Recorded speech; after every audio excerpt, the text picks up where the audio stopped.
पुराने समय में माया सभ्यता में देवताओं को प्रसन्न करने और बारिश से अच्छी फसल के लिए इंसानी बलि देने की प्रथा प्रचलित थी। वैसे ही भारत में हर 5-6 महीने में अमीरों के लिए एक आम गरीब या मध्यम वर्गीय भारतीय की बलि दी जाती है। तभी शायद हमारे देश का तंत्र और संविधान चलता रहे। हर 5-6 महीने में एक अमीर ज़्यादा अपनी महंगी गाड़ी जैसे पोर्श, BMW, ऑडी या लैम्बोर्गिनी चलाते हुए कुछ गरीबों को कुचल देता है। कभी पुणे में, कभी प्रयागराज में, कभी दिल्ली में। बस जगह बदलता है, कहानी का स्क्रिप्ट बिल्कुल एक जैसा रहता है। रविवार को कानपुर के ग्वालटोली इलाके की एक VIP रोड पर एक महंगी लैम्बोर्गिनी तेज रफ्तार से चली और कई लोग तथा गाड़ियों को टक्कर मार दी।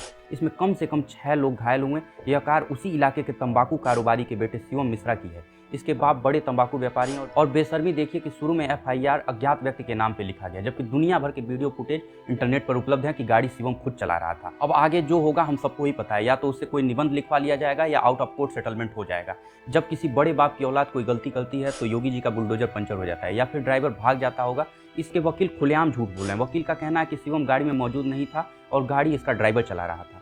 सबसे पहले तो इस वकील का लाइसेंस बार काउंसिल को तुरंत रद्द कर देना चाहिए या फिर जज को इसे पकड़कर तुरंत जेल भेज देना चाहिए, क्योंकि ये स्पष्ट सबूतों को झुठला रहा है और समाज में झूठ फैलाने का काम कर रहा है। वीडियो में साफ दिख रहा है कि शिवम मिश्रा के बाउंसर उसे लैम्बोर्गिनी से बाहर निकालने हैं। मैं तो कहता हूँ कि शिवम मिश्रा को तंग ही ना किया जाए, बल्कि उसके वकील का लाइसेंस रद्द कर दिया जाए। इस प्यारे बच्चे को परेशान ना किया जाए, क्योंकि हमारे देश के हर 5-6 महीने में अमीरों के लिए ऐसी बलि तो दी ही जाती है। यह सिर्फ कानपुर की घटना नहीं है, इससे पहले पुणे में हुआ, प्रयागराज में हुआ, दिल्ली में हुआ। बस जगह बदली, कहानी वही रहती है। महंगी गाड़ी, अमीर घर का लड़का और कुचला जाता है कोई गरीब या मध्यम वर्गीय इंसान। सवाल यह है, क्या ये सिर्फ दुर्घटनाएं हैं या फिर एक बना बनाया सिस्टम जहां आम आदमी की जान की कोई कीमत नहीं है, जहां गरीब गलती करे तो तुरंत जेल और जब अमीर गलती करे तो ड्राइवर फरार, झूठा वकील और मामला रफा दफा। कानून का बुलडोजर वहीं चलता है जहां सामने कोई कमजोर खड़ा हो। बड़े लोगों के सामने वही बुलडोजर पंचर हो जाता है। आप खुद सोचिए कि हमारे देश में इंसान के जान की कीमत उसकी हैसियत से तय होती है। पुराने समय में यह काम धर्म और परंपरा के नाम पे होता था। आज यही काम पैसे, रसूख और सिस्टम की आड़ में हो रहा है। तरीका बदल गया है मगर मानसिकता वही है। हमारे देश में कहा जाता है कि कानून सबके लिए बराबर है,